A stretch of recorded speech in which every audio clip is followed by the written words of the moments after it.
And we're live. Season 2, Episode 3, Week 1 College Recap. Happy Monday to all you beautiful people. Hopefully you had a great weekend. You might actually be off today. Today is Labor Day, so hopefully you enjoyed the federal holiday and enjoy that Labor Day off. Hess, do you have any Labor Day shenanigans that you're going to get into today? We'll hit the gym. Mm. Trying to, keep that weight loss down and muscle gains up. Shout Next Little Fitness on that one. Great gym. Yeah, boy. Good gym. Also, may cook out. Don't know. May see what happens there. May put some burgers on the bobby. Gonna watch football later on. Got a Labor Day game at Florida State, Boston College. Gonna watch that one later on. Most of the time, man, I'm just gonna take it easy. Blue collar workers. This is our time. Take it easy. One day. You get one day off the grind. Thanks, government. Take it easy, man. Yeah, thanks. Appreciate that. I'm glad we worked out the 40-hour work week. Really appreciate that. Yeah, appreciate it. I honestly think we got screwed, but don't want to get into I think that. my place is going to have to work Saturday because we're going to have to make up for the day lost in production. Yeah, that makes sense. yeah, why not? Who needs a day off? Who needs it? Yeah, exactly. If this is your first time listening to us, on the other side of the mic, I got my brother from another mother, Tyler Hess, myself, Tyler Castle. This is Tyler's Talking Sports.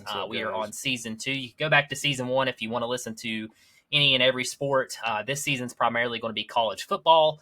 So obviously that's why we have this one titled Week 1 College Recap. So we're going to go through each game over this past weekend, touch on some scores, and hit some local schools to start us off. So Hess, first start, local college scores. Yeah, man. We had App State. Yeah, App State had ETSU. Beat up on our local Johnson City team. ETSU's, they're kind of a rebuild. They had a pretty good year last year. They played some solid football against Appy State, but Appy State, is it Drew Aguilar, quarterback? Yes. Dude's a monster, absolute stud. I think last year he threw for over 4,000 yards. He's on track to probably do that again this year. And it was in Boone, tough place to play. Their defense, I just want to comment on App State too. Their defense has definitely improved from last year. And that was the big thing for them last year. They had the offense. I think they were ranked in the top 10 in offense last year, but their defense was like bottom of the barrel. Yeah, their defense has definitely improved. So I do think, they have a very good shot at winning that conference that they're in. But they did beat up on ETSU, like I said, 38-10. It wasn't even close. So 28-point lead. But I don't think it's a sign, though, for ETSU on their season, though. They scored 10 points against Appy State. Appy State's we've talked about them possibly making the playoff this year. So 38-10. I think it's a possibility. Yeah. It's App State of old, in my opinion. Like the past couple years that we've had, it's kind of been down years.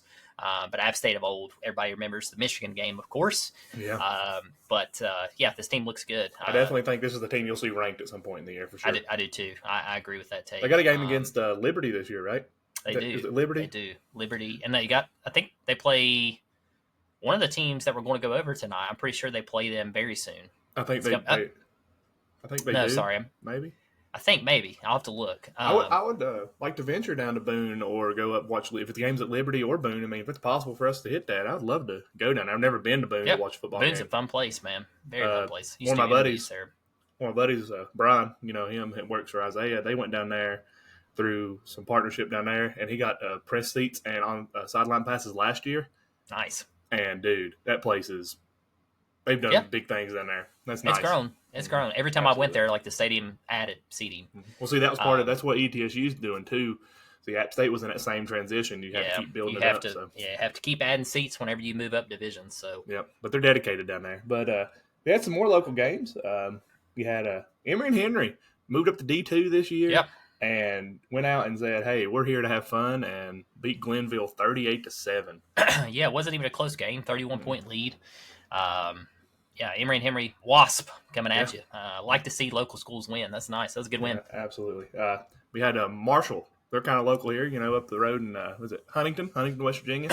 Huntington, yes. Great place to go. That's just a chill little area. But Marshall had a big win against Stony Brook, 45-3.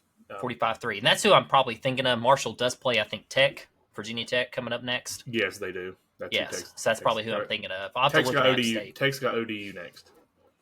Is it ODU? Yeah, I believe it's ODU. Then they got Marshall. Then they got Marshall. But they play Marshall soon. Yeah, they do.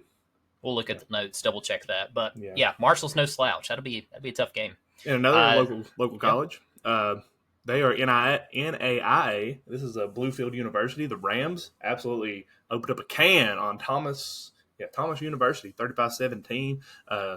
Dewey Lusk. Is it Dewey? I think it's Dewey. Yeah, Dewey Lusk. Coach Lusk, great guy. He actually recruited me at Wise. He's an old head, old school kind of guy, but he's actually adapted to the new form of college football and is doing pretty good up there. He's building a nice little program up there at Bluefield University. And one more here, just kind of local. I seen it. Bluefield State, HBCU. They won. Let's see. Hold on. I missed that. I don't want to get the score wrong. Say it wrong. I got it right here though. Bluefield. Oh my gosh, where'd it go? I lost it. I had it, man. I lost it. I'm so sorry.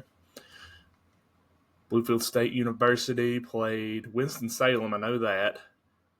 And they lost 34-3. I think this might be their first year with or first real year of a football program. Could be wrong on that one, but they're doing the best they can up there, and they got a promising little young group of kids there.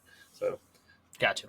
Yep. You got to start somewhere, right? You got to start somewhere. That's right. But hey, it's what everybody's here for to listen to. We got our local schools. We're going to dive more deep into that as the year goes on. We're going to start. I'm working on some stuff to get some ETSU player. I'm trying to connect to Coach Lamb, the head coach at ETSU.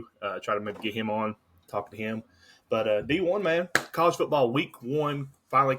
I know we had before we jump into D1. I do want to say this Saturday UVA Wise does play ETSU. Yes, that's their season opener. That's their season opener. So all you local listeners, I mean, it's close to us. We're here in Southwest Virginia, so if you can, that'd be a great game probably to watch. Yeah, I think it'll be a close game, honestly.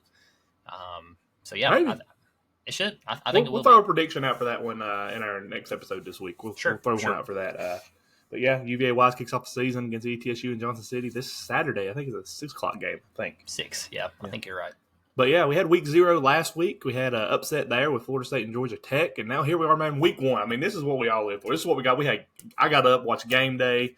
Pat McAfee doing his thing. Game Day was electric in Texas A&M. That was an incredible scene. Love college game day. Just get you hyped on a Saturday morning.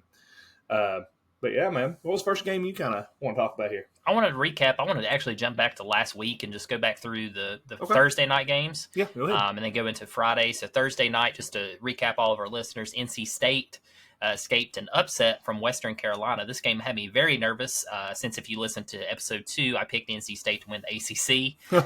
So if they'd have lost to Western Carolina starting off, that wouldn't have looked so bright. The only good thing about that is they're not in the division.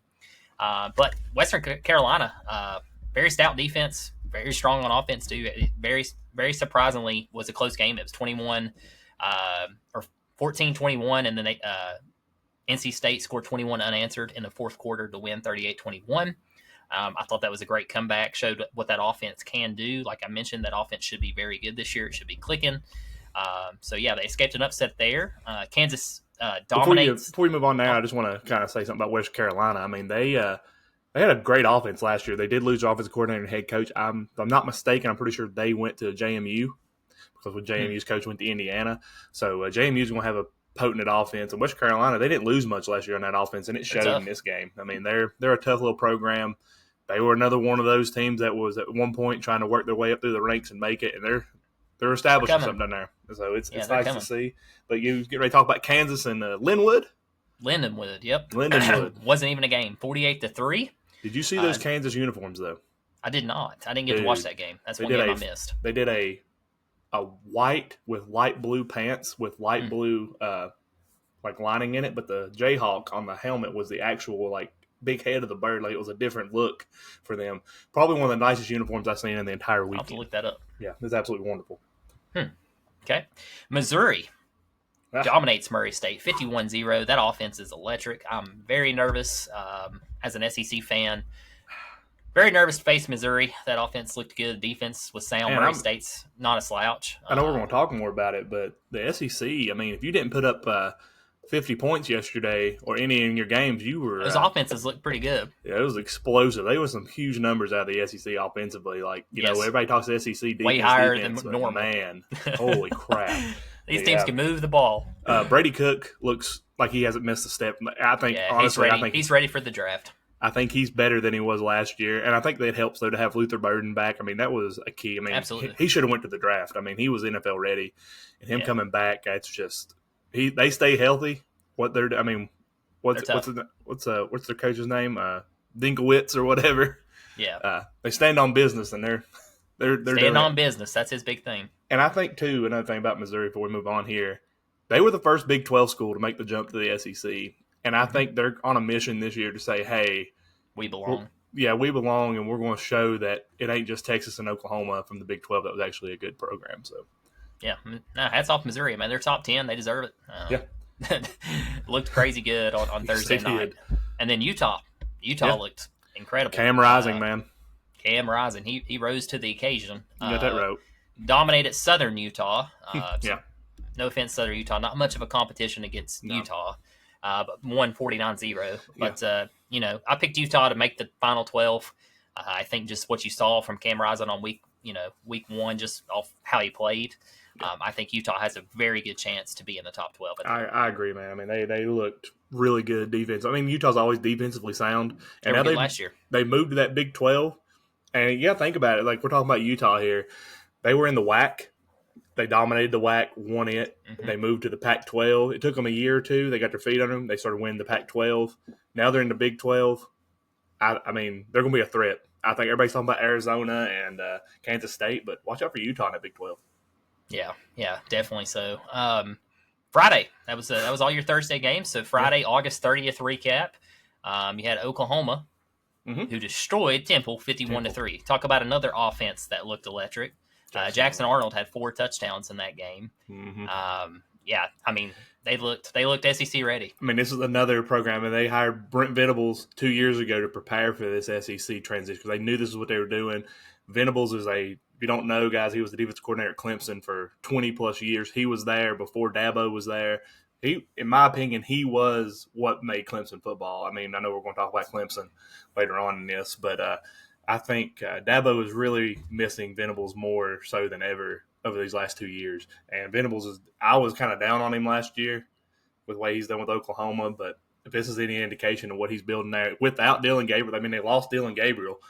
And Jackson Arnold, I mean, he fit right into the mold. I mean, man. He took over the reins. He looked good. But good for, Venables is a defensive mastermind, bringing in the offensive people around him to build that offense and help him get a high-powered offense. I mean, we're used to Oklahoma. I mean, you look back at their offenses throughout the years. I mean, they were always high-powered. They just didn't have a defense. Absolutely.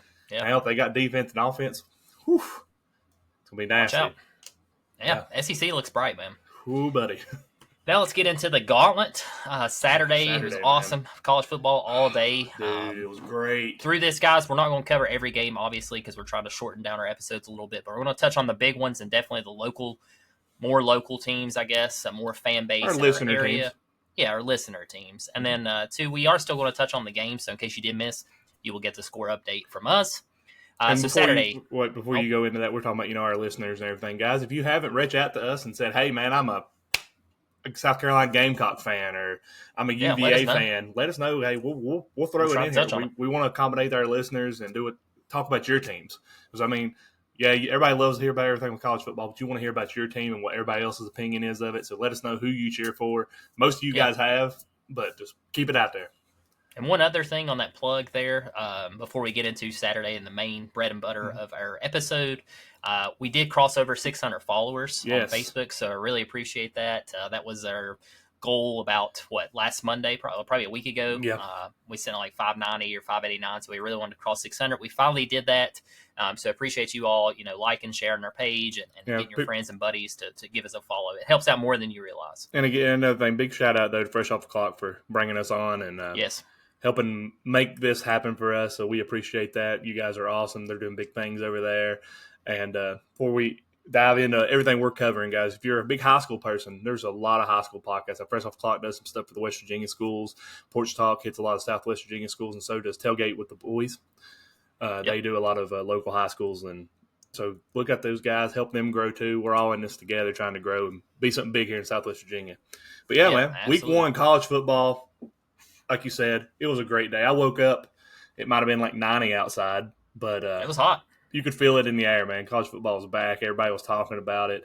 So it was good to see. Before you say anything else, though, we do have 14 people in our Pick'em group, and that is finalized, guys. If you haven't made it in, you don't get a shot at $50 gift card, but we do have 14 teams in. And right now, Uncle Rico is leading at number 1. Uncle Rico. He went 8-2. Long shot picks 8-2, tied for first. Krista Hess, my wife, is in second place or third place at 7-3. Trey Bunn from Homeacre He is 7-3. Castle Stinks is 7-3. ESPN fan 9022255 is 7-3. Tennessee I didn't even tight make ends picks. I didn't even make picks. is 7-3. Tyler Castle did not make any picks, so he's giving y'all a chance. Yep. I'm sitting at 6-4. Donald DJ Mann is sitting at 8. I don't know who King Karai 23 is, but he's sitting at 6-4 with me.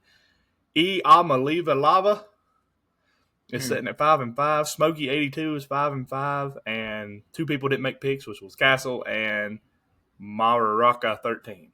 So if I butchered those names, guys. I missed week 1 picks. I don't know if I'll do picks or not, where we are giving away the gift card, so I didn't want to be competing for first place. I will say, though, me or you win, it just falls back to the person below us. But hopefully our listeners listen to our information, and they're like, they're wrong, and I'm going to prove them wrong. So try to prove us wrong. I like it. All right, but here, week 1. Week 1, let's kick it off. Saturday, game 1. The first game that I wanted to go over for today, Georgia versus Clemson in the Mercedes-Benz Stadium. Yeah, man. Started off kind of slow.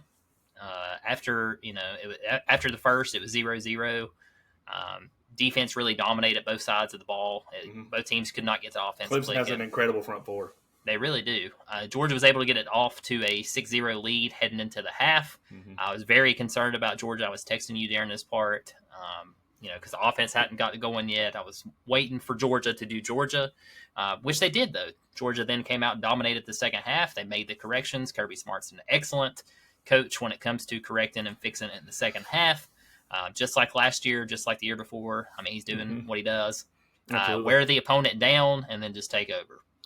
Yeah, I mean, that's the big thing with Georgia. I mean, you look at it, from like a Tennessee fan base, and what you're looking at with Tennessee and some of these other SEC schools, like y'all come out and just, it's bam, bam, bam, touchdown, bam, bam, bam, touchdown. Kirby's just doing his thing. Like Kirby, we got the weapons, and I really believe if the offense was if we were doing the running, the shooting veer like Tennessee's doing, we'd be putting up those points too. And it's not like we can't, but Kirby's just all about, hey, let's play 4 quarters of football. Let's play four quarters of football, and if you can stop me for 4 quarters, hey, good for you. But I promise you, by the 3rd, 4th quarter, I'm going to wear you down and I'm going to dominate. That's what he does. It's clean football, no turnovers. I mean, Beck looked great, and you got to think too. Georgia didn't have two of their top 2 running backs in the game. Yeah, both one out for injury, one suspended. Big thing for me, just as a fan from looking. Not having Brock Bowers kind of, I think, affected at the beginning because Beck was still trying to figure out who was going to be his target. Sure. But seeing getting to Humphreys and just kept feeding him. I mean, Humphreys had a big touchdown, got him going. Man, thank God Vandy didn't have him yesterday. We'll talk about that. But Vandy's missing that on their offense. But Oscar Delp looked really good. Lucky looked really good at tight end. Georgia, that defense, though, dude, was – Georgia's number 1 for a reason. We talked about the culture problem a little bit last episode. Obviously, it showed there the first game because Clemson's no slouch. Clemson, is right with y'all through 2 quarters, which most teams can hang with 2 quarters, and then those last 2 quarters, like you said, just end up getting just a little burnout and tired. I could be wrong. I think Clemson only had like 50 yards in the second half. Yeah, it was terrible. They got outscored 28-3 in the second half, and outgained total yards right here 287 to 112. So they had 112 total yards in the second half. Yeah, man, it was domination. It was dominated. It wasn't even close. I picked Georgia to win by 42, so I didn't miss it by much. Right. Before we move on here, Clemson, Dabo, this has been a big thing they were talking about. They were showing the clip there, no transfer portal. He's never got a player out of the transfer portal. He does not believe in the NIL. I mean, obviously his players do have NIL, but he ain't helping promote that or anything like that. Do you think Dabo's either going to have to jump on the bandwagon of the transfer portal, or is he just going to see his way out of this? Because, I mean, if he wants to – okay, my opinion on this, if he wants to keep his job, he's going to have to start doing transfer portal. It's proven. It's working for other schools. You're just going to have to jump on the bandwagon and join in. I mean, I believe that too. I mean – there's a reason Saban quit. Yeah, and I mean, you look at what Tennessee did yesterday. I know we're going to talk about it, but I'm talking about Tennessee, Georgia. Some of the players who made big plays for these schools that dominated yesterday. Transfers. They were transfer players. I mean, quarterbacks. You got Dylan Gabriel at Oregon. You had Humphreys at Georgia. You had Thornton with Tennessee. I mean, there's players all over the country that transferred into these big programs and made a statement yesterday to show, hey, I'm a good player. So I think Dabo's going to have to. He's going to have to do something with that. He has too many people leave the to transfer out of Clemson for him not to go out and get somebody. Like, why? And correct me if I'm wrong. Like they were the number one school in recruiting in the ACC, right? I believe so. Number one or number two. They were up there. I think Florida State may have been one. Okay, but still, the thing is here with Dabo, and I know I don't want to talk too much about it, is Clemson's on a downward trend. I mean, they keep getting good recruiting classes and everything, but they're missing something that all these other teams got. Like, they just don't have. It's like they don't have a leadership. They don't have that big time player. I mean, yeah, they're recruiting great, but if you ain't dominant, if you ain't recruiting great and hitting the transfer portal, nowadays you're missing half the stuff out there. I would rather have a top 10 recruiting class and probably dominate the transfer portal, because then you're going to – because there's players there that may not had a chance to go to Clemson that went to ETSU, and the dude was a dominant player, and now he's playing at Tennessee. Tennessee got some ETSU players that played Saturday. Yep. And, I mean, some of these kids didn't get an opportunity to go to these big schools, and now they've showed out and give them an opportunity. Like, yeah, you got to utilize your tools, right? And I think he really look hurt in the himself. tool bag and utilize your tools. And he hurt himself with that statement of, like, if you didn't want to be at Clemson to begin with, I don't need you. Okay, maybe they wanted to be at Clemson, but didn't get a shot to be at Clemson. You know? Yeah, but I think he's messed up there. I think that's proven. A lot's changed since 2016. It's 8 years ago. Transfer portal has definitely changed big time. But with all that said, though, Clemson, I mean, it's one loss. I mean, who knows? Georgia may do this to every team this year. I don't know. It's going to be hard. Probably. But they could, and that could be Clemson's only loss. And if it is, hey, they're in the playoffs. So, I mean, all's not lost in Clemson, but I just do think they need to – Dabo needs to adjust his mindset on things. Absolutely. Yeah. So let me ask this. What does Clemson need to do to turn this around? With what they just got. Just based off one game. Just based off one game this year. They're going to have to develop a run game. They're going to have to get a run game, because I don't think Klubnik is – I mean, Klubnik's a good quarterback. Don't get me wrong. I mean, he's putting up good numbers. He did decent last year. He's struggled with the deep ball, but they don't – to me, they don't have that running back. They don't have that C.J. Spiller. They don't have that NTN. They don't have that Shipley anymore. They don't have that big running back that you're used to seeing at Clemson, especially off this first game. Not saying they may have one that just jumps out and like runs it down the throat the rest of the year, but you got to have a run game to help that pass game and help out those receivers. Absolutely. So I think the run game. I think the defense is there. I think the defense is definitely there. But when your offense isn't doing anything and you're going up against 3 and out, those linemen, I mean, your front four is going to get wore out, but they're dominant front four. Granted, it was Georgia, so I understand. But still, yeah, I agree with you on offense. Big thing here, too, I think they need to work on is erasing penalties. Had a lot of penalties that game on them. Discipline, man. Change of game plan for second half. Dabo's proven he has not been able to do that the past couple seasons. Well, here in a minute, I'm going to give you a hot take on some of that refereeing stuff. And then I also agree they have to get the offense in gear. But like you said, it's just 0-1. Don't panic yet if you're a Clemson fan. I think hang in there. Georgia probably will do that to the rest of the opponents this year. So don't freak out. Key stats real quick. Just want to jump over these key stats. Cade Klubnik, you mentioned him a second ago, 18 for 29, 142 yards, 1 interception, 0 touchdowns. Yeah. Carson Beck looked very good, very sound. Does Carson Beck things. 23 for 33, 278 yards, 2 touchdowns, 0 interceptions. And then I just had this other note here. Nate Frazier, I thought this was pretty nice. 11 carries, 83 yards. Yeah. For Georgia. So that was pretty good. Pretty good average. Almost 8 yards a carry. Yeah. He's really good. He's good. Yeah, I like that. Yeah. So now, if you listen to our first episode, I'm going to go back into our quiz segment. So we're at the quiz segment in today's episode. So the quiz, again, is to Hess. He's going to have to give me a quiz one day on fun facts. So I got 2 fun facts here for you, Hess. I want to see if you can get these right. No cheating. That's the rules. So the first question here is called Between the Hedges, is what I listed it as. You're a big Georgia fan. So when did the tradition for planting hedges occur in Sanford Stadium for the Bulldogs? A, 1928. B, 1929. C, 1934, or D, 1931. All right. University of Georgia started in Savannah. They didn't move to Athens until later on. This is the tradition, so just keep that in mind. I know. I'm trying to think of when they got into Athens. Oh, man.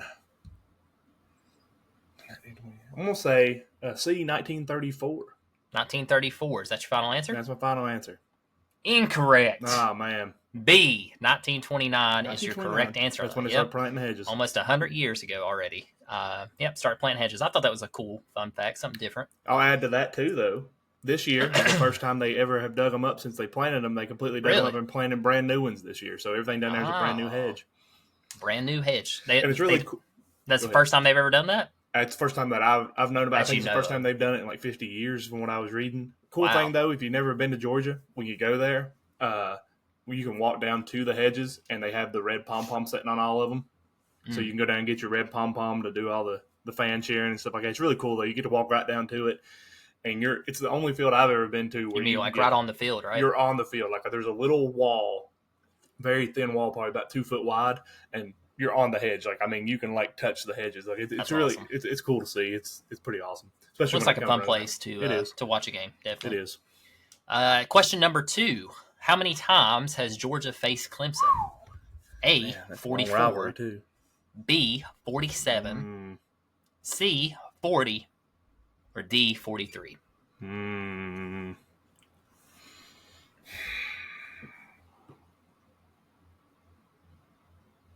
A, 44 times. A, 44 times. That's your final answer? Yep. That is correct. He is 1 for 2 today, folks. A, 44 is the correct answer. 44 times, that actually surprised me. I was like, dang, that's a lot. That is a big rivalry. I didn't realize how big it was. Yep. I think they played each other a lot before even like they were in conferences, like when they first were making the institutions. This is when the conferences started and everything. Yeah. They were statistically speaking. Yeah. Yep. So next up here, we got to look ahead. So this coming weekend, UGA does face Tennessee Tech September 7th at 11 a.m.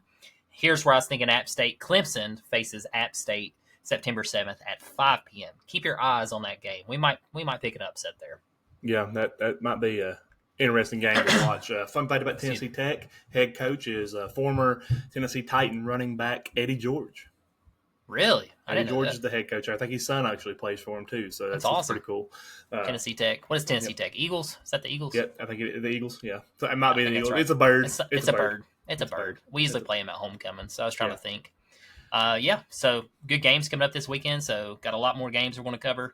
So definitely on the lookout for that. But moving into a big segment here, a lot of our listeners, Virginia Tech Hokies versus the Vanderbilt Commodores. This was played in Nissan Stadium. I like seeing these games in the NFL stadiums. It's nice. No, this game was not played in Nissan Stadium. What? It was not. It was played in Vandy's football field. Oh, I thought they was remodeling.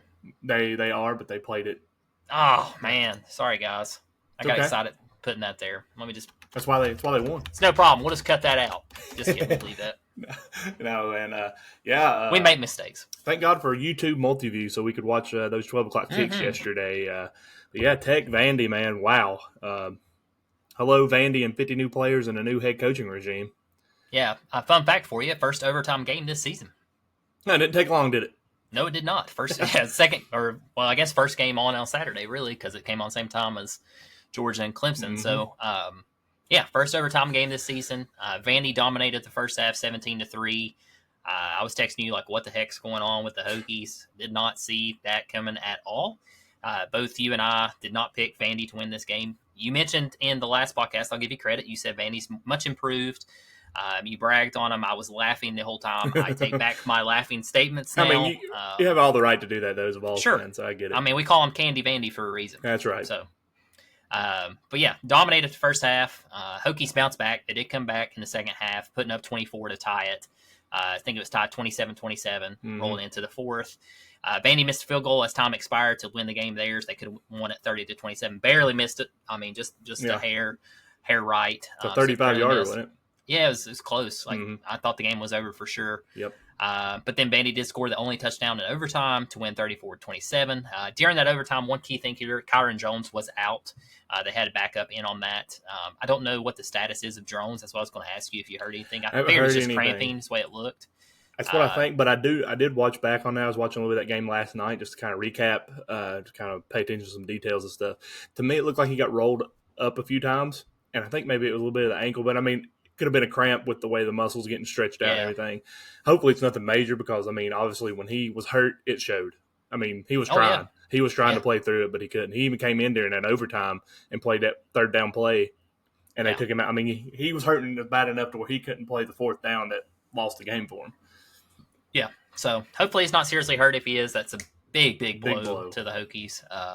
Hokies were coming into this one. All I heard from fans was multiple stats talking about Tootin, Drones, which they have every right to. I mean, those guys balled out last season. I said 12-0, and you did. You said 12-0 and ACC champs. I said 11-1 or 12-0, and so I guess 11-1 and only lost to Vandy this year. So that wouldn't be bad. That's not a bad. I mean, if they went out the rest of the season, that's incredible. I picked 9-3. They still got a tough season coming up, so we'll see what happens. Again, both you and I had it circled 1-0 this week for them, so that really surprised us. But what does this mean for Vandy starting the season 1-0? What's your take on that? Man, I think this is huge for that program. Bringing in a head coach from New Mexico, bringing in his offensive coordinator, bringing his quarterback with him, that showed tremendously. That dude was running all over the place. He was making good throws. Tech couldn't stop him. I mean, that kind of is worrisome for Tech's defense, and I feel like they've always had trouble with a mobile quarterback after Bud Foster left. The mobile quarterback has killed them. But for Vandy, man, I mean, come out week 1 with stadium renovations, brand new head coach, 50 brand new players, brand new quarterback, and came in and did what an SEC school is supposed to do. Granted, they didn't play a full 4 quarters of football because technically, I mean, I hate to say it to the Hokie fans and everybody here in Virginia that cheers for them. I mean, if Vandy would have just kept going, that game would have been another 50-some to 3 kind of game for an SEC school. Because, I mean, Vandy was just putting it on them. I do think Tech made good adjustments coming out of half. Drones being healthy would have helped a little bit more, but, I mean, they just kept making – their offensive line, that was a big thing about it. They returned pretty much everybody in the offensive line, and they were having a terrible time with that front four with Vandy. I mean, Drones was getting hit. He was getting rushed. To me, it felt like he never had a clean pocket. Vandy, I mean, I don't think it's anything to sit here and write home to mom about, like, man, watch out for Vandy, but I do think Vandy can scare a couple teams this year, because especially with that quarterback. Yeah, you're talking about Diego Pavia. Pavia. Yeah, he scrambled. I texted you, said they could not stop the RPO. RPO was deadly. He went 12 for 16, 190 yards. 104 of those yards were rushing. So he rushed for over 100. Yeah. And he had 2 touchdowns. He single-handedly, in my opinion, won this game for Vanderbilt. So he had 190 yards passing? I don't know if it's 190 total yards or 190 yards passing, 104 rushing. You'll have to look that up. He had 104 rushing, though. Let me check that out real fast. You continue talking about Vandy. What do you think, though? He went 12 for 16, so I doubt it. As far as Vandy, I mean, they impressed me. I mean, come out the game, hit it right off the gate. Didn't struggle against Tech. In my opinion, Tech has one of the better defenses in the ACC. Always has had a good defense. Mm-hmm. So, I mean, Vandy made them struggle. The RPO was deadly. I worry about that RPO for SEC schools, like you just said. It could be a force if you can't figure out which way they're going. He had 190 yards passing and 104 yards rushing. Okay, yeah, he won the game himself pretty much. He was 2 touchdowns through the air, 1 touchdown rushing. He had big thing here. Kyron Jones was 22 for 33. He had a solid game, nothing terrible from him. But the worst thing that really surprised me with Tech was they only got Tootin 9 carries for 34 yards. Yeah, that's the thing right there. They could not establish the run game.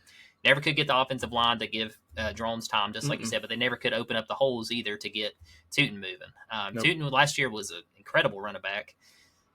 So you got to do better. I mean, it's not going to get any easier from here. I mean, they got a couple tune-up games, but yeah, I was not impressed with Tech. They looked lost on defense. I wonder too if they came in, hey, it's Vandy. Maybe so. Maybe they overlooked Vandy looking ahead to Marshall this coming Saturday. Big thing with Tech though, I think they're going to have to get away. I mean, Drones was doing it through the air. Like you said, he had 322 yards passing, 2 touchdowns. He had 16 carries for 19 yards. I mean, right there tells me he was running for his life. Yeah, no run game. One shining thing though for Tech was the Gosnell brothers, Stephen Gosnell and Benji Gosnell. They both had over 60 yards receiving. That was pretty good to see for Tech. Allie Jennings had 2 receptions for 91 yards. He had a 62-yard touchdown. I don't think this is the end for Tech, but I do think they need to. They better be practicing football today. They need to regroup and they need to figure out Drones' health. But as far as Vandy, man, good for Vandy. Great win for the SEC. Way to start out the season 1-0 with a new coach and new regime. Tech fans, it's not over with, but guys, I hope for Tech's sake that this season doesn't go into the bucket. I hope this is just a minor blimp, and I hope they dominate because, I mean, they have a good talent. And when, like we said last podcast, when Tech's good, football's good. So, sure. I mean, I want them coming into Clemson. I mean, I want that to be a heck of a game. Absolutely. And I hope Clemson wins out till the end, too. I thought that'd be incredible to watch that in Lane Stadium. So, keep your head up. The biggest thing here is it's week 1. So it is week 1. You can only go uphill from here or downhill from here. So pick uphill. But a look ahead for these two teams. Virginia Tech faces Marshall. Yep. Like I just mentioned, September 7th at 1:30 should be a pretty good game. I don't know what the spread's going to be on that one. Marshall looked pretty tough. Fun fact about that game before you go on. That game is on the CW network. And for me and you, this is kind of funny. We joke about this. We won't talk about it. But the lead announcer for the CW this year is Cassiano's deep to right field. Oh, really? So if you don't know, look that up, guys. That's a funny moment there in a way. But so he's the head anchor there, so you get to see him back in action. Back in action after 5 years? Yeah, something like that. Poor guy. He really messed up. Yeah, he did. Hate it. Funny times. Vandy faces Alcorn State, not Acorn, Alcorn. Yeah, Alcorn. September 7th at 4:30. Like Vandy going to start 2-0. Vandy going to start 2-0. Yep. Good for Vandy Vandy. Going to start 2-0. Tech better get it in gear because Marshall showed that they got cannot lose to Marshall. Got to make a state. This got to be. I think next week is. And they got to win like 56-20. This next game is probably the most important game on Tech's schedule. Absolutely. Just because they got to get that momentum going. Absolutely, you got to get win it here. And again, Marshall, Thunder, and her, no slouch. Nope, not at all. And this game is in Blacksburg too, so that'll help them. That'll help. Home game. I think that hurt too. Road game starting. Road game, and you got to think too. It was 11:00 kick because it's a Central Time, so it wasn't. They're Central Nashville. Yeah, I mean, not that it should have mattered too much, but they looked off, man. Football's a mental sport, so I mean, we'll see. But we'll see. Game. Long season ahead, guys. Game 3. Country Road got a little rocky yesterday. This game really let me down. It did. Did me too. I picked West Virginia to win this one. I did too. I was high on West Virginia. Was too. I was just, Country Roads take me home. Penn State took them home all right. They absolutely dominated them, man. Penn State had control all game. First quarter was good. I thought West Virginia actually had a chance in the first quarter. I was like, okay, this is what I expected. It's going to be a close game. Second quarter opened up. Penn State just outran. Just ran the ball down their throat pretty much, busted out to a 20-6 lead. Then you also had a 3-4 hour rain delay right at halftime. So that was terrible. That absolutely killed all momentum, in my opinion, for West Virginia to make a comeback. But hats off to Penn State. You called Penn State. You said Penn State's going to be a team this year, but they showed game 1 there going into West Virginia and absolutely dominating. In my opinion, that's a huge rivalry. So hats off to them for winning. Drew Allar actually looked pretty sound. He did. He surprised me. He only threw 17 times, but he went 11 for 17, 216 yards, 3 touchdowns. Nick Singleton, like I said, they ran the ball down West Virginia's throat. 13 carries, 114 yards, 1 touchdown. And then Harris Wallace III. This was impressive. 5 receptions, 117 yards, 2 touchdowns. Yeah. So, yeah. I mean, Penn State's sound. I mean, to me, they played 4 quarters of football. They dominated on offense. They dominated on defense. And I think right now they should be, not saying they are, but they should be considered one of the favorites for the Big Ten. And after watching some of the other Big Ten schools yesterday, they look like maybe one of the top 3 teams in the Big Ten. So I'll put them at 2 right now. Yeah, I mean, James Franklin needs this season, I think, in my opinion. I got him kind of lukewarm seat. Sure. So I think he definitely needs a good season. To me, though, Penn State, though, Drew Allar, he did what he had to do, didn't make no mistakes. The run game looked good, defense looked good. Penn State could be a good year for him. Could be a very good year. Really surprised me. Yeah. A look ahead. I know we're kind of going through this one kind of quicker, but West Virginia faces Albany September 7th at 3 p.m. Penn State faces Bowling Green September 7th at 9 a.m. Oof. Early riser on that one. I don't know why they're playing so freaking early. Fun fact, I was playing NCAA football this morning, and Penn State got upset by Bowling Green on the video game 35-13. That's not going to happen. At Penn State. So, I don't know. But it was the year 2027, so. Oh, okay. 3 years left. But Penn State was ranked 4th in the country. Yeah, I don't see that happening after what I watched this Saturday. Right. West Virginia, don't get me wrong, I still think there's talent there. Garrett Green is good. He's a Yeah, great it's a good quarterback in senior my quarterback. opinion. Mm-hmm. So just hang in there if you're a West Virginia fan. I think it's coming. Maybe not this year, but it's coming back. And it's good. They're another one of those schools when they're doing good too. It's just fun to watch college It football. is. I like watching West Virginia. Yeah. So yeah, but good games there. So you have a really early one if you want to get up early on a Saturday. If you have kids, 9 a.m. is pretty late. So Yeah. yeah, you have football on 9 a.m. pretty much the rest of the day, all day Saturday football again. So I can't wait. It's going to be great. If you don't mind, I want to do this next game. Yeah, sure. Yeah, this is game 4. Tennessee Volunteers versus the Chattanooga Marks. They scored 69-3. That's how fast the offense moved. This game was over. Nico was absolutely on fire. He was 22 for 28 for 314 yards. He broke the single half passing record for the University of Tennessee, previously held by Tyler Bray. He beat it by 1 yard. Nico was on fire. This offense was moving. Dylan Sampson was running over everybody. He had 124 yards rushing with 12 carries for 3 touchdowns. He had a 56-yard touchdown. It was incredible. Tennessee was just moving up and down the field. They were like lightning. That's how fast they were moving, guys. This was absolutely incredible out of the Tennessee Vols. They scored 69 points. They haven't seen 69 points in 4 total seasons down there at Tennessee. This is absolutely incredible what they're doing down there. Tennessee is hyped up. They were in the new smoky gray uniforms. I've never seen an offense move so fast. Chip Kelly, your offense is slow compared to what Heupel's doing down there at Tennessee. This is absolutely an unreal offense. But now we can actually talk about it. I just want to talk about it real fast because that's about how fast that offense was moving. It was moving. I mean, you had to be paying attention. If you turned to commercial or went to another game, you missed them score. So, yeah. I mean, it was electric. I loved seeing every second of it. Hess just covered all the main stats there. Deontay Thornton, 3 receptions, 105 yards. He just talked about the transfer portal earlier in the episode. There's an example right there. Nico did break the school record. I thought that was incredible. It was the largest margin of victory since 2000, so 24 years since the largest margin of victory. Also, too, that was the second highest point scored in the modern era for the Vols, so that's 1937 to present, so almost 100 years. I thought that was pretty impressive for Nico's first game. Quick question for you, Hess. I know we're rolling through the Vols pretty fast. Is Nico the real deal? I'm gonna say this. He went 11. Here. I think he went 11 for 11 starting out. I'm gonna say this right here. I watched 3 full games yesterday. Like fully watched them. Sat down and watched them. I watched probably 30 some other games, just flipping through the multi-views and watching some games. And I'm going to go ahead and say this right now. Nico is going to be the second freshman all-time to win a Heisman Trophy. This man is everything that's been advertised. I mean, we all talked about it when he's coming out of high school.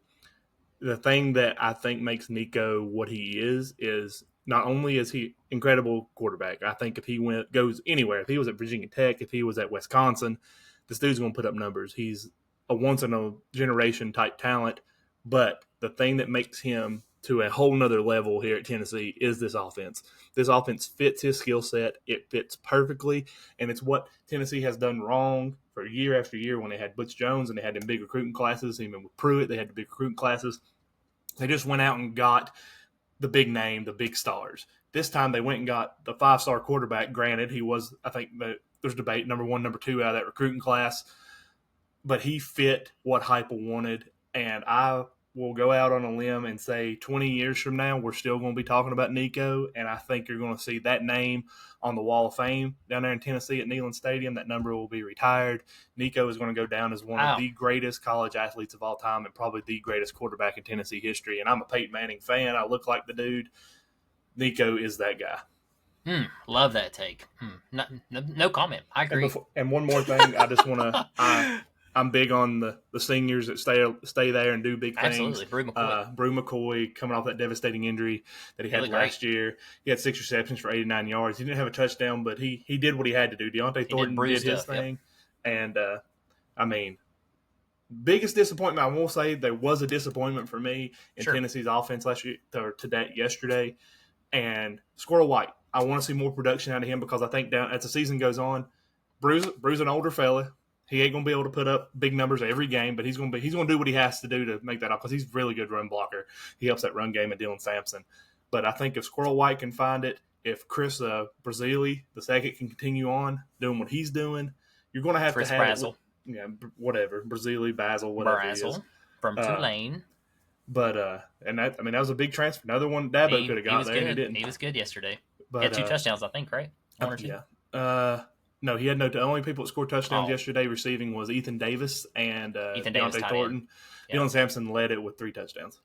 Gotcha. So I just think if Tennessee can just give Nico two more options outside of Deontay Thornton and Brew. He was hitting Dylan Sampson too in the pass game, which was big. But again, you get into the SEC play, the wear and tear. You got to have multiple people do multiple things. So that's Absolutely. the only thing I got for them. But other than that, man, incredible. You're talking offense. about wide receivers. Obviously, I'm a huge Tennessee fan. Mike Matthews, big stud wide receiver coming in as a freshman. He did not play this game, so I think that's going to be another weapon that they're going to have next week due to health reasons. He didn't play, is what Heupel said. So keep that name in mind. Mike Matthews, I think we'll be mentioning it later on in the season. And then also, too, one thing I wanted to add to Nico, smooth. He looked good, man. Smooth criminal out there. He looked good. Ooh, I like it. A look ahead, Vols face. Now, this is going to be a game right here, guys. NC State in Bank of America Stadium. I do have that stadium, right? So September 7th at 4:30 p.m. And then Chattanooga, this is going to be a tough one for them, faces Georgia State September 7th at 4 p.m. Should be a good game. I know we got a birthday party to celebrate next weekend. We do, 2 to 4. 2 to 4. Okay, perfect. Okay, that's all I was asking. Yes, sir. I don't miss my games. That's all I needed to Plus, know. I got YouTube TV on my phone. We good, man. Oh, okay. We good. I don't miss my balls. All right, buddy. But yeah, you got a lot to be excited about, man. Enjoy it. It felt like Hendon Hooker offense style. I mean, just from a fan. No, it was just fun. It was fun to watch. Yes, that's what I'm getting. At. When Joe Milton slowed down a little bit, it didn't have the explosive offense. Stop. Hendon Hooker, he had a great. That was a great year. That was incredible. Congratulations. I'm saying on from a making fan's point of view, it feels like offense is back. That's all I'm saying. That's the past right now, man. This guy, this right here is a whole nother level. This is a whole nother level of Hendon Hooker. This is like when's the last time Tennessee came out and played anybody and dominated 69, like this? Yeah. I mean, we've watched Alabama do it. We've watched Georgia do it. You've watched Clemson do it. I mean, we've watched these big schools beat these cupcakes to a pulp, and then Tennessee plays them and they win 34-17. That's what happened last year. And I mean, this right here was a statement. This was a statement of, hey, we're here. I don't care that it was Chattanooga. I don't care about that. You did what you had to do against a team like this. Took care of business. Yeah. Stand on business. Stand on business, baby. Yeah. Man. Yeah. Woo. Game 5.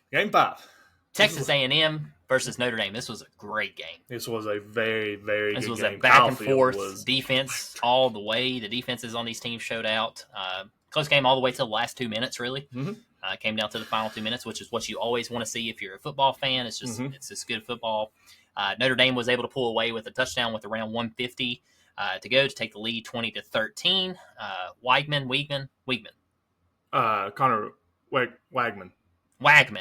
His name's Weig. I always get that confused. Wagman had a chance to come back for the first time in his career when trailing in the fourth with less than 2 minutes, but couldn't convert on a 4th down stop by the Notre Dame. Mm-hmm.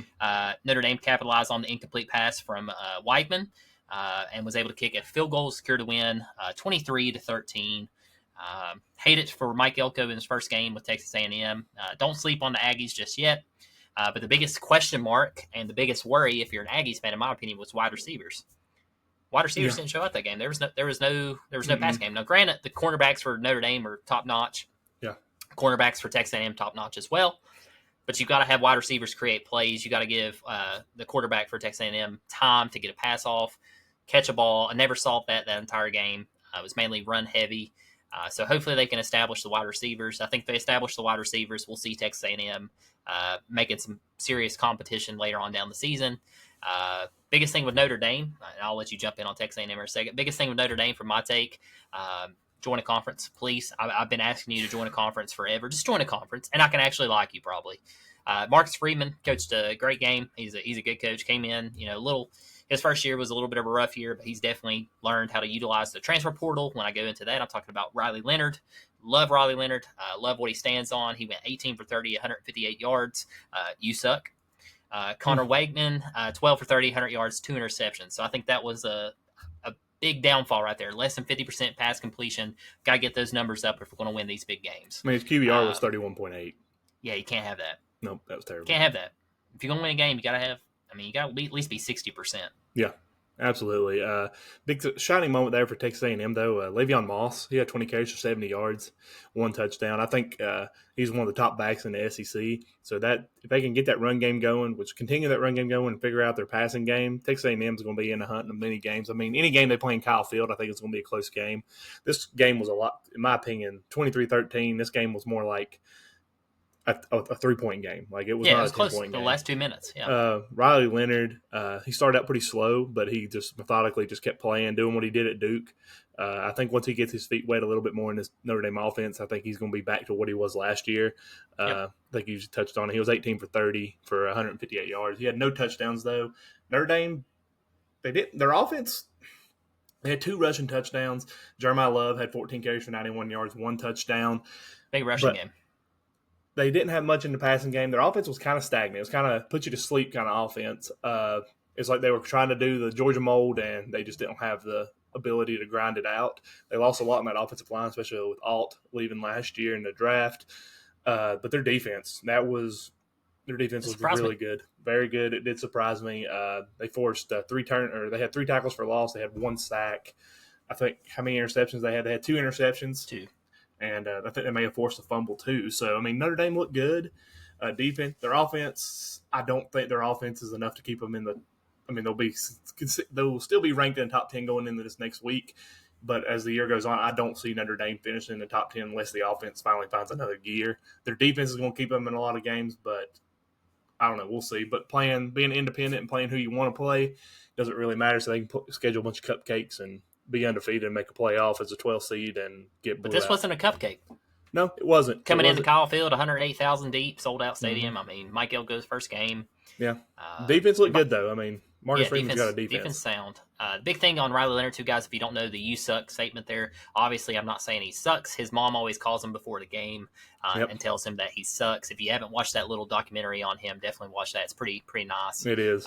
She's done that since he pretty much started football. She just calls and tells him to remind him he sucks, and then that just gets him motivated. I love that. So, and just to pinpoint, a lot of people have been giving Riley Leonard a hard time. Like, hey, man, you left Duke. You left him. Well, one, he left because Mike Elko left. That was one of his deterring factors. But he didn't transfer out just because he didn't want to play at Duke. He had the right to transfer as a grad, and his family's Notre Dame graduates. So he knows Notre Dame. He's back. Home with his family. So I get this move. Great move for Riley Leonard. If they just get that offense going, that defense is going to keep them in a bunch of games. Yeah, fun fact for Notre Dame, too. It was the first Week 1 road win game against a ranked opponent in 20 years.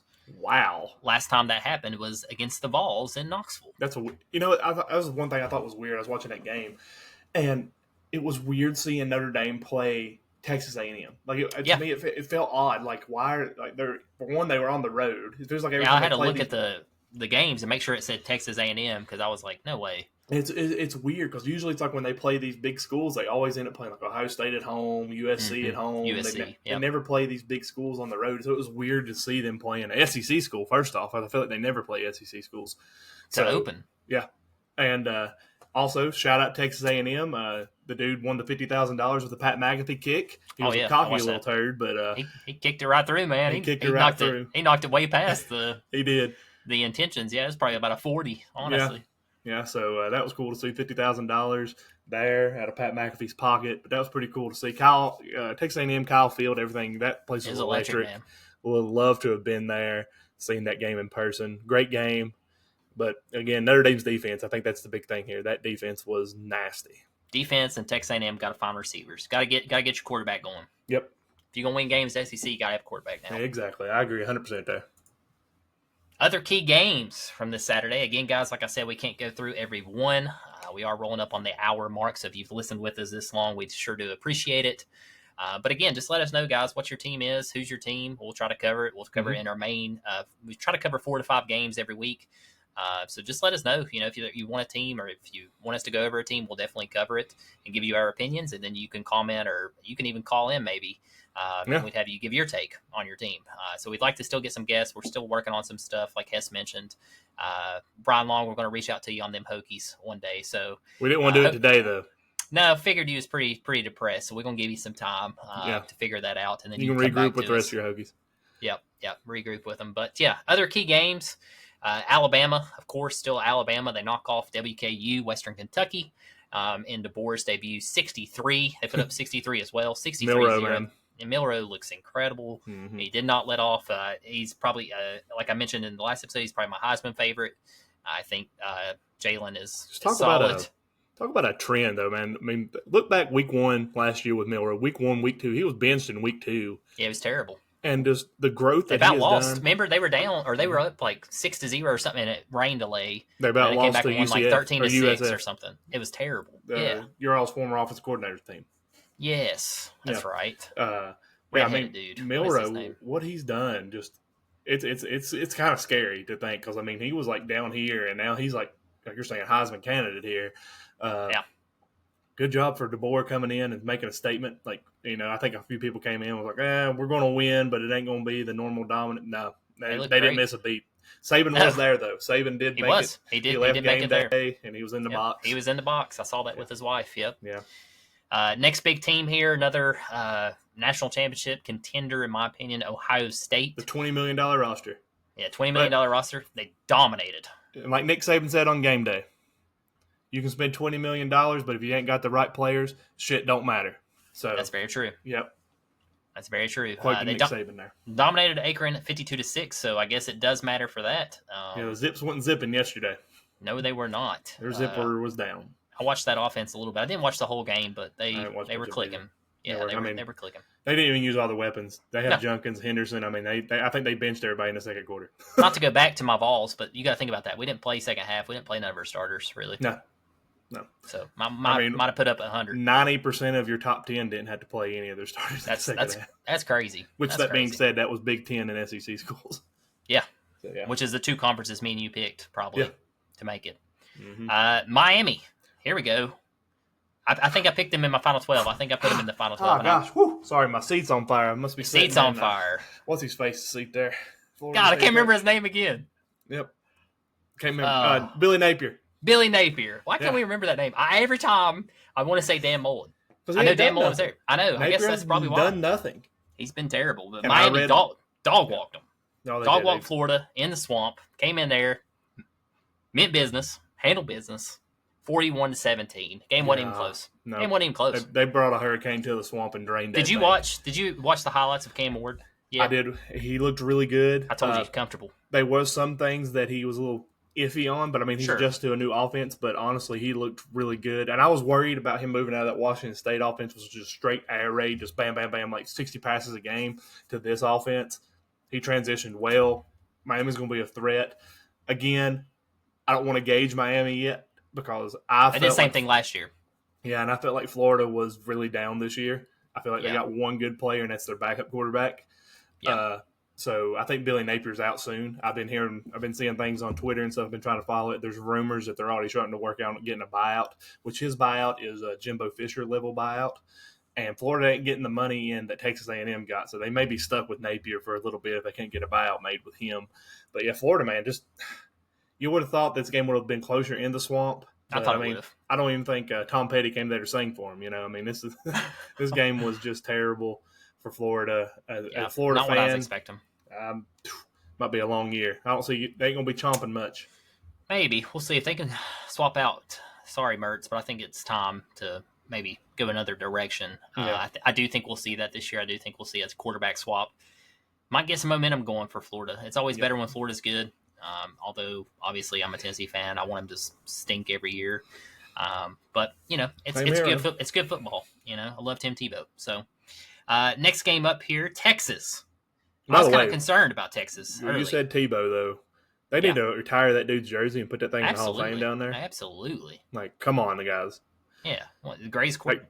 Probably greatest quarterback ever to play. And the greatest college quarterback. He's definitely it's debatable.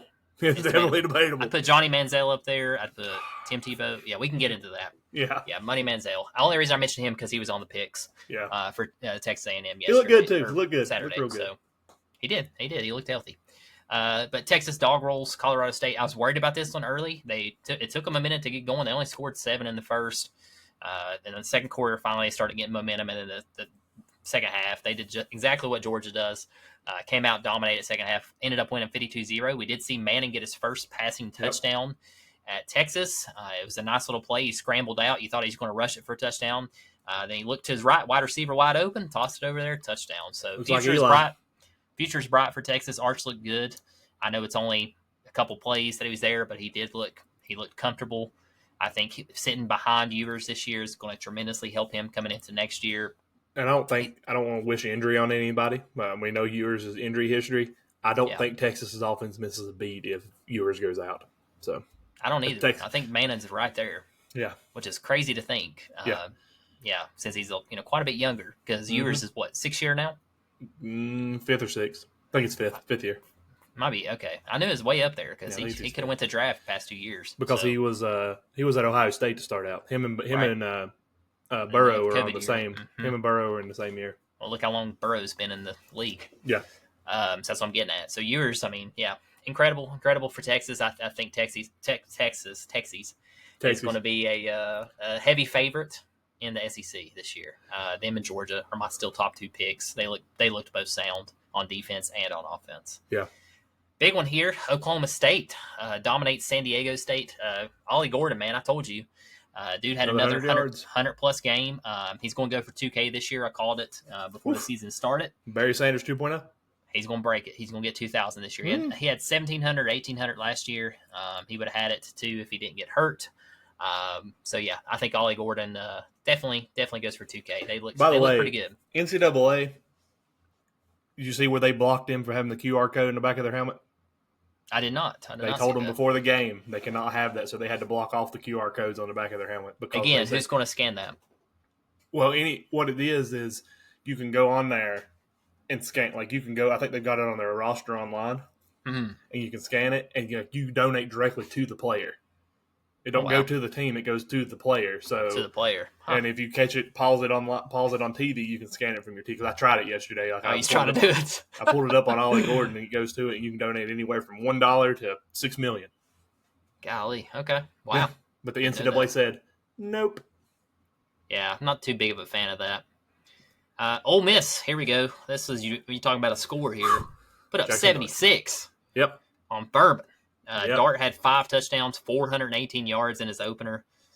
Jackson Dart, another Heisman candidate, in my opinion. I think he will be in the talks. SEC quarterbacks this year are crazy good. 76 points. When I saw that, I was like, holy crap. I thought 69 was a lot. 76 is incredible. So great start there for Ole Miss. We have Ole Miss definitely in the top 5 this year in SEC. Next one here surprised me. Oregon. What's going on in Oregon? Whew. They barely pulled it off, man. They won by 10 to Idaho, which Idaho's not a terrible slouch. But I was at Braxton's football game, and there was a couple Oregon fans sitting behind me. They were former Tech fans back in the day, like some of us were back in high school and stuff. But they're Oregon fans now, and they were watching the game. And they kept saying, Dylan Gabriel's no Bo Nix. I kept hearing it. Offense was kind of stagnant. Gabriel I don't know, it was like he was missing something there. I don't really know. But, I turned on that game when we got home from Honeacre. I was nervous. And I was like, holy crap. Because at one point it was either tied or it was a 3-point game. And Idaho and that game was in Oregon. This game was a 14-7, I think, was like, yeah. And Gabriel still finished with 380 yards. He had 41 completions on 49 passes. Yeah. But they had no run game, really. No. Oregon's going to have to find a run game. Yeah, and their schedule's not going to get any easier. So No, it's not. Oregon's got, as you mentioned the schedule, I just want to pull out their next game. They got Boise State, which that will be no slouch. And their next big game that you're going to be looking at will be on October 12th against Ohio State in Oregon. So that'll be a huge game for them. Gosh, man. So we'll see what happens there. Dan Lannon better get it going. That's all I got to say. I think he will, expectations are high this year for Oregon. A lot of people have them winning the national championship. Love those jerseys yesterday, too. Yeah, they always got the nicest jerseys. Yeah, we'll see, man. That would surprise me. Another one here that kind of surprised me for a while. Michigan struggled with Fresno State till the 4th to win 30-10. That was a lot closer game than that score predicted. You got that right. Don't forget Fresno State. We mentioned Fresno State last year was in the top 25 for a little bit. They're definitely not a slouch, but still, this is the defending national champions. So you would think Michigan should, walk all over them. They lost a lot. They did lose a lot. And I wasn't impressed with Davis Warren at quarterback. I think they need to go with Orji. Orji he didn't play too much. He did rush the ball for him at quarterback, but I thought he was a little bit better quarterback for that offense. He's more of a J.J. McCarthy type. I mean, Warren only finished with 118 yards, while Mikey Keene for Fresno State had 235 yards. So there was no pass defense on Michigan's side, but they did make the plays they needed to do to get out there with a win. They dominated. Yeah, still won by 20, so dominated fourth quarter. Maybe it just took them time to get going. Yeah. South Carolina escapes, in my opinion, an upset from ODU. Yeah. 23-19. They had a pick to seal the deal there at the end. ODU did have a chance to come down and win the game. Mm-hmm. But the ball got tipped by a lineman, and then it just landed right in the, I think it's linebacker or safety. I can't remember. Caught the ball right in his hands, sealed the game 23-19. So Shane Beamer's living on threads right now, in my opinion. I think this has to be a make or break year for him as well. They need to go probably at least 7-5 or 8-4 for him to keep his job. I give him another year. I give him this year because you do got a freshman quarterback starting this year for them. Yeah, Sellers. And Sellers didn't look terrible either. He's 6'3", 240. Yeah, he's a big boy. And Beamer's just now coming off that extension, so I would say his seat's moderately warm, but he's got another. Next year will be the make or break year for them. For him personally. I say it's coming up if he don't do something. Yeah, I agree. Yeah, I like him too. I like Shane, but got to get going, man. You're in South Carolina. You got Sandstorm opening up, the white towels just slinging everywhere. But I mean, this is South Carolina football, man. They're usually one of those every 4 years. They're dominant, and then 1 to 5 years. Yeah, so I agree with that. We'll see. Last game though, we talked about this is a team that I'm going to watch a lot this year, just because absolutely. I've became like a closet fan of them. Nebraska Cornhuskers. It's another freshman. Yeah, quarterback that you love. Yeah, I do. I would have loved, but he decided to transfer to his family's school. So yeah, I think Dylan Raiola, he shined in his debut. Patrick Mahomes. He looked just like him. That's crazy. I saw that comparison side by side pick. 140-7 over UTEP. Yeah. The offense definitely looks 1,000% better than last year, just with him at the helm. I think him and Nico will probably be your top 2 freshman quarterbacks. Mm-hmm. I'll say it right now for the remainder of the season. So yeah, he shined out. I mean, he's doing what he's supposed to do. And Nebraska came in as a high recruit. Colorado coming in next week, and in Nebraska. So Colorado goes to Nebraska next week. Ooh, poor Buffs, man. Great game, man. Buffs escaped one. Golly. Mm-hmm. Yeah.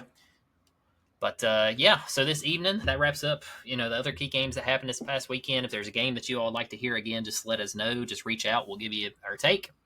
But this evening, we do have Boston College versus Florida State at 4:30. Florida State needs this one. Hess, who you got? Give me Boston College. Ooh, Boston College. Yeah, I like the defense. I think this game is in BC, I believe. I think you're right. I think it's 2 away games opening up for Florida State. Yeah. Yeah. So give me Boston College in that defense. They got a pretty mobile quarterback that I love. Those mobile quarterbacks that can run the ball and run around. So I think Florida State's going to have a tough time.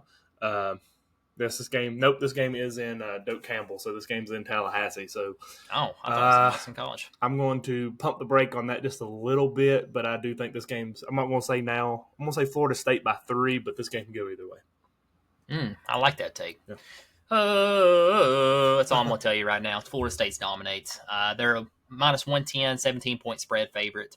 I think they do cover. I think they win big and sound. I think this is a statement win for them after just losing to Georgia Tech, in Ireland. So, yeah, give me FSU big for tonight's game. They're going to need it. Absolutely. But, man, week 1 in the books. Incredible first week. I think college football is going to be electric. We've talked about our college pick'em, guys. Be sure you continue making those picks so you have a chance to win the $50 gift card. The link to get into that, to see everything, make sure you're making your picks. It's on our Facebook. It's in the description for the podcast. So be sure y'all click that and make sure you make your picks. Man, I'm excited for football. Week 1 has been electric. Week 0 was good, but week 1 was just it was great. As long as it starts getting a little cooler and we start getting a little bit more fall weather, it's going to get even better. I'm excited about it, man. It's going to be a good year. Yeah, absolutely. Thank y'all for tuning in, guys. Hope y'all have a wonderful week. Again, you can catch us again on Thursday. Will be our next episode.